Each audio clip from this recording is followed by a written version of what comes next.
What's going on, everybody, and welcome to the Other Side of the Firewall podcast. We talk about the latest and greatest of cybersecurity news, as well as we highlight those movers and shakers and glass ceiling breakers, those people of color who've made it to the other side of the proverbial firewall.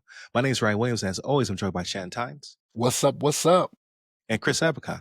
What's going on, everybody? What's going on? So welcome to Wednesday's episode. So Monday and Tuesday are our topics. Wednesday discussion. Thursday's Ask a CISSP. I don't have any this week. So I'll definitely check out the last one I did with Dr. Jimmy J. Davies. Really cool interview. And then Friday's everything else. Movies, books, games, and all that cool stuff. But without further ado, I give it to Shannon. All right, everybody. So this article comes from darkreading.com, written by Ariel Waldman. And the title of this one is Docuseries Explores Mental, Physical Hardships of CISOs, right? So the name of this docuseries, this was crazy, right? It's called CISO, the worst job I ever wanted, right? And what they Sounds did so crazy to me. You know, like it's so crazy. Yeah, I read that. I was like, oh, wow. Okay. That's a pretty catchy title right there. But what it is they did interviews with several CISOs, and they go over the difficulties of being in that position, right? So like we've talked about it before about the CISO role and it being a part of the C-suite, but how they're almost always a scapegoat whenever something major goes down, right? And they kind of talk about it in this article where they reference how, yes, you are a part of the C-suite, but it seems like they get pigeonholed just into the technological aspect of it, and they don't have as much of a play as, you know, your CFO, your CEO, COO when it comes to the C-suite. And like I said, they're almost always made the scapegoat, right? And they have some stories in here, and I'm interested to see this because it hasn't actually released yet. It's going to release later in the year, but they do mention some stuff that's going to show up in the documentary. And they talk about how there's this person that's a CISO, and like they talk about how they're leaving their home, and when they left their house, you know, they had a kid in the car, and they looked, and they had left their front door open, so they got out of the car to open their front door, but they didn't put the car in park, right? So it starts rolling back with the kid in the car. Just the mental fatigue they were going through to where things like that were happening. And I'm interested to see what the other things that are going on when they air this documentary of what's their mental strain is, right? And it's one of those things where people think, well, okay, well they're getting overwhelmed, and it's just a mental aspect of it. No, that'll almost always play over into a physical role, right? Like you'll get physically sick when you start getting enough mental strain to where it's like, hey, this is what's going on. It almost always ties in together to where you'll have different physical ailments that'll come to fruition, right? But yeah, they go over the whole SolarWinds hack in 2020 and how the CISO became scapegoated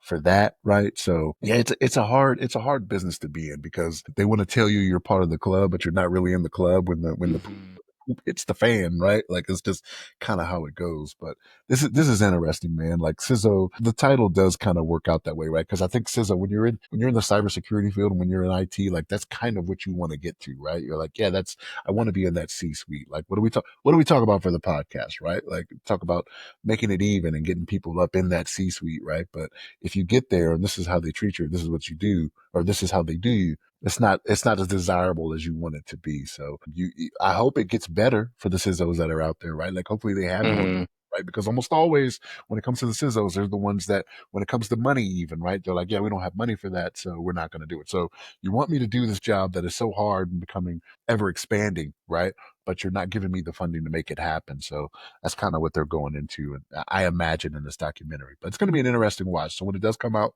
and release later in the year, I do want to see it. But Chris, what's your thoughts on it? I mean, I think CISO, I think we've seen examples in our careers, even in the military, where it's like, oh, it's for those that aren't military listening in, we're always part of the six shop. It's six. I was an N6, I was in the Navy, or, you know, did the Air Force use A6 or is it just S6 for you guys?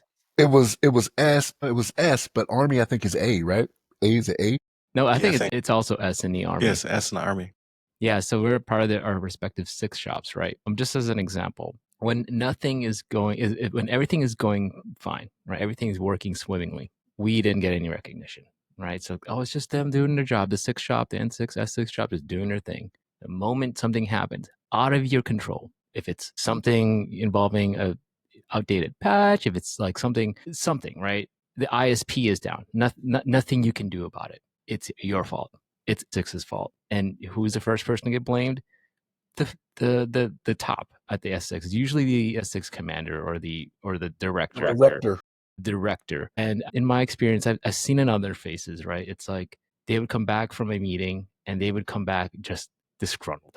We've all seen our disgruntled comms officer just like, and then obviously it's just, I could see the toll on his face, right? When, something is down on, not to the fault of it, but due to some type of infrastructure. Right. And it's really, when it comes down to it, cybersecurity, as we know, as cybersecurity professionals, it needs to be communicated organization wide, and it needs to be everyone's responsibility at some layer. And then when you think about it at the C-suite layer, who helps enable some of those cybersecurity initiatives? It's the C-suite. It's support from the top, from the CEO, from the CFO, from the COO. So if CISO is asking, hey, we need to start doing this, we need to start, for example, a classification scheme so that people don't send stuff to their Google Drive and stuff like that, even if it's unclassified. But there's control unclassified information, et cetera.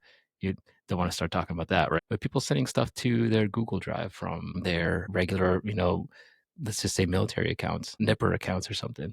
That dangerous practices. So stuff like that, if data classifications cannot be pushed right in the C-suites, just like that, you don't need to do that. You can handle that, right? You can handle that, CISO, but we're not going to support it, or we're not going to care about it. Well, how is that going to be implemented without top-down support, right? How is it, right? That organizational support without a cybersecurity risk policy that's signed by the CEO saying, this is how we run cybersecurity. If CISO says something, we need to really take it seriously. And unfortunately, I think the scapegoating of CISOs is just a lack of understanding of cybersecurity as a value driver for the organization. It's not just like I think what they call it in industry is it's called the cost center. It's just an expense. It doesn't bring in sales, right? But for us, we understand that we are a business enabler, right? So cybersecurity enables business. And I think that C-suites, as we're evolving, as these threats get crazier, they have to understand the threats out there.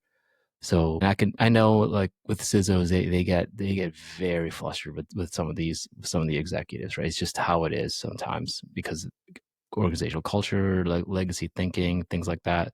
But I think modern large organizations have an understanding of specifically SEC requirements. If you're in financial industry, it's everybody's responsibility, right? So those are my thoughts. But Ryan, what do you think? No, I agree with everything you guys said. So as regulation becomes more of just a challenge, right? Like, so CISOs are going through a lot more liability and a lot more scrutiny as the SEC starts to dig a little bit deeper, as disclosures have to be, material incidents have to be disclosed much quicker. You have organizations such as in the US, you have insurers like Crum and Forrester now offer personal liability policies specifically designed for CISOs, filling a gap in traditional D&O coverage. So now you have, CISO insurance coming out. You have the coalition of 45 global CISOs has urged the G7 and OECD to harmonize cybersecurity regulations to reduce liability burden and improve clarity. So you have international organizations trying to come down to say, hey, we need to kind of bridge this gap. We have too many varying regulations. We need like a standard so that way we can better protect ourselves. Do we think that's what needs fixing though? So here's where the discussion part comes into it, right? Like, I think it's a matter of like, if you can prove that cause like when they have these meetings in the C-suite, there's a secretary in there taking minutes, right? So that secretary that's in there taking minutes, like if you just say, okay, go back to the minutes when I told them I needed this, that, the third, the fourth, right? To properly protect us from whatever may have eventually got to them, right? The fact that you tried and then you were outvoted, that shouldn't be one of those things. I think that's where it is. I don't think it's a matter of we need more regulation to say you're more so looked after. They just need to be treated like more of the team. You know what I mean? Like I see what you're saying. the But budget works. that's a business decision at the end of the day, right? Like, who are we going to dump this on? But it shouldn't be the CISO that falls for it when they say, "Hey, I asked for this, and this is why I asked for it." Exactly what happened, right? Is because I did not have the funding to combat it. You know what I mean? Right. Yeah. Collect those receipts. I don't know if that makes, because you have politics as well, right? Like, do you raise certain things in meetings in order to get them captured on record? And if you do so, does that then cause you to lose your position before it hits the fan?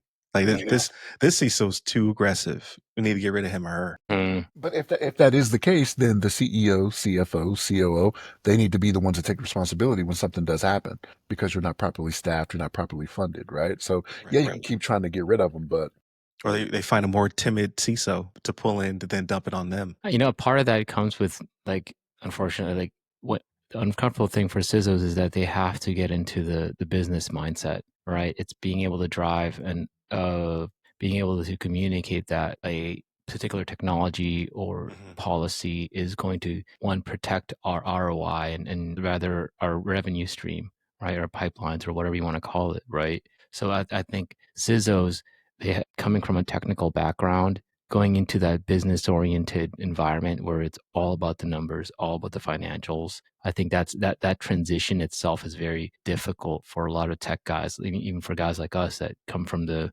network side of the house, right? So Looking at it from a business perspective. Why aren't there a lot of BISOs then? Like I don't see that title being thrown around a lot. You know, Because that would be that gap you know, bridger. one thing interesting, right? So if you look at like the traditional, I would say IT auditor, right, from a big four consultant firm, they're usually CPAs, right? Because they're, as in certified public accountants. So they're coming from finance, right? But then they're going into these IT auditor roles and they become, usually it's a CPA or something like that, or CFA that becomes a CFO. They are less technical than a CISO that comes from, hey, I was part of a SOC for 10 years, right? They are, those guys and gals, I would say, are more, not necessarily more equipped, but have probably more experience talking the numbers because of their, financial backgrounds. But they don't have the technical experience of a like CISO coming from our type of background. So I think the struggle for us as cybersecurity professionals is talking the business language. And I think if that, once that bridge is gapped, I think you're going to get a more successful CISO C-suite relationship. That's interesting because do you have both? So I know in larger organizations, right, they'll have a CISO and a BISO, but in smaller organizations, like you usually just have a CISO. Yeah, it's usually just a CISO, or usually it's just like a chief technology officer that's dual-hatted. For some reason, that guy or gal has both infrastructure and security, right? So I would imagine that type of role is very stressful to have both of those on your. Well, yeah, because different pots of money as well as different ways you have to communicate it to the C-suite. So is it not to diminish the role even further, a CISO, but what would it be? Let's say that all these responsibilities get rolled up to the CIO of the corporation or the CTO or whomever. Like just get rid of that position, and now these regulations are now tied directly to the C-suite. Or is that something that can't happen because, like, I know a lot of regulations are not too specific because they don't want to tell businesses how to run their business, but they just have enough teeth to say if you don't do these things, we'll drop the hammer on you. And yeah, I mean, go ahead, Chan. I don't think you need to change anything. So to what we're talking to, you just need to have the CISO be able to talk to business speak, right? Tell them the money they will lose if this should happen. Like that should get their attention, right? Like, okay, well, if you're down for 2 days because of this, that, and the third, this is the money you'll lose. That's usually when they spark up and they're like, okay, well, we can't have that. So let's go ahead and make it happen. And that's not usually how it happens. Like a CISO is more than likely, and I can't say this, I'm not a CISO, right? They're more than likely going in there and saying, they're the nerds with the glasses saying, I need blah, blah, blah, blah, blah, blah, and this is why we do it, and blah, blah, blah. You got to be able to make it make sense, as in CENTS for them, right? You got to tie it to the money, and I think you'll get better results that way. I just don't think that's the way that they're going about doing it. So is it a matter of the whomever is holding the purse strings having to give them a report of the money? Because I don't think that's shared with them. I think because their cost center, right? So I don't think they share the profit and loss sheet and other things with the CISO. I think that's all capped at the C-suite. But okay, I don't know though. maybe, To be yeah. honest with you. I don't know. That could be. I would think they're in the know with that. I would think they're up there catching hell whenever something. If you're going to catch hell because something goes wrong, you want to know the money that's going into it. I would think, but maybe not. I don't know. They are treated like second-class citizens. Yeah, do they even go to those meetings, right? Like they might just have, like, it might not be on their calendar. We should get one on. We should hit up a CISO play. Well, but then that person would have to be unencumbered, right? You can't come here. Yeah. with a row and complain about your boss. They probably got all types of NDAs and stuff like that. Yeah, Right. for sure. But yeah, we should try to hook that up because I think it's a very interesting topic, and I think it's a good warning for people early in their career. Like this might not be the path you want to necessarily. It might not be the heights you want to get to, or might be the path you want to go down. Right? You might want to stay technical and not in harm's way, Mhm. so to speak. But you want everybody to strive for those higher positions, right? Because what's the jump between CISO to CTO or CIO or whatever? Is its own distinct path, right? Like is CISO for a very technical person like the end of the road, right? Because they can't make that jump to business. So that's all interesting questions. Like you only see a certain amount of certifications for CISO, right? ISACA has one and things of that nature. I've seen a couple of degrees that have BISO and within their curriculum, so to speak. What are you gonna say, Chris? I was just gonna say that's very interesting you say that because literally I was on browsing LinkedIn yesterday and one of the posts was like you can't certify your way into the C-suite. I was like, Right. man, I mean it's true, right? Like multiple choice question test shouldn't be a indicator of somebody's business and C-suite acumen, right? So because of the C-suite issues and risks are so nuanced that I would say a CISO really has to be able to adjust to that type of vernacular and be able to speak the business language to be successful. It's interesting. You're not going to have a paper tiger CISO, right? It's not going to be Exactly. somebody Yeah. that just gets a bunch of certifications. It's like, look how good this does. Like you have no real experience anywhere, right? Like you're just going out here getting all the certs. You got the degree, whatever, but you haven't spent time here. You haven't spent time here. You haven't experienced anything. Mhm. It's very true. Like you have to build that resume to get to that position. But then how do you get the experience to get to the next position? I wonder. Like how do you get into the C-suite from a CISO role? Or is that like few and far between? Like maybe CISOs where you cap out at? Because you see in government, you see that jump. But government has a different pathways, different vernacular. And it's not necessarily you don't care about profits, right? Because you're a service. You are cost center in its entirety. Most of government roles do not generate money. I've got an analogy for this, right? So let's just take officers, for example. So in the Navy, like how many flag level positions are there for cyber and IT versus how many flag level positions are there for surface warfare ship and Yeah. pilot officers? There's just a million more Yeah. opportunities for this. For example, maybe a pilot in the Air Force or, whatever to become a general versus Right. Pilots in the Air Force take cybersecurity or over IT. cyber commands. Say again? I said pilots in the Air Force can take over a cyber command. Exactly, but it's not the other way around, right? Right.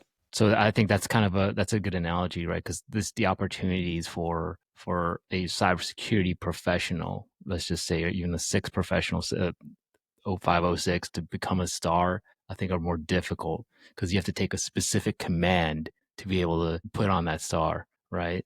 So I think that's kind of a similar conundrum for CISOs, right? Do we cap out at the CISO level, or because you've got?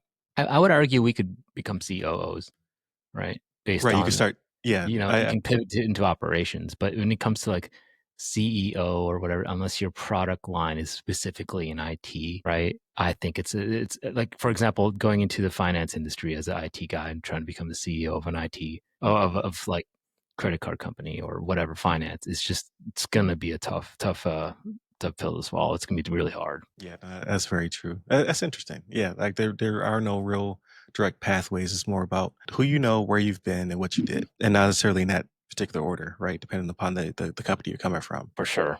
and then what backend do you have on that degree, right? Where did you graduate from? Who do you know? What's in your network? Yeah, there's a lot more gripping and grinning politics I think to make that jump as opposed to just a straight path where we're usually used to, right? Like you learn some stuff, you get to the help desk, you learn some stuff, you get to the SOC, you learn some stuff, so on and so forth. So yeah, that's interesting. That's interesting to think about. I never thought about the next jump from there, right? It's always been trying, how do I get to the CISO role? But yeah, once you get there, how do I get to the next hurdle? Probably easier to start your own company Yeah, absolutely. to gain that experience. But no, I think it's a great conversation, and I definitely want to come back to it. Like, I want to get somebody on who has that experience, who doesn't have Preferably retired. to worry about blowback from it. But definitely continue to hit us up. We go by the other side of the firewall.com or ramcyber.io. You can find us pretty much everywhere you listen to podcasts. But if you go to those two web pages, you can go directly to our links to get to those things, or listen to us right on the web page. Look out for the guide that's coming out. So the other side of the firewall has a guide that should drop in midsummer. I don't want to give a date yet, but soon, as I get it into all of the pipelines, so you can buy it wherever books are sold. And then hit me up personally. I'm at RyRy Security Guy. That's RYRY Security Guy. You can find me pretty much everywhere, but LinkedIn is where I'm most responsive. Where can I find you, Chris? You can find me on LinkedIn under my name, Chris Abacon, last name spelled A-Bacon. There it is. Stay safe. Stay secure.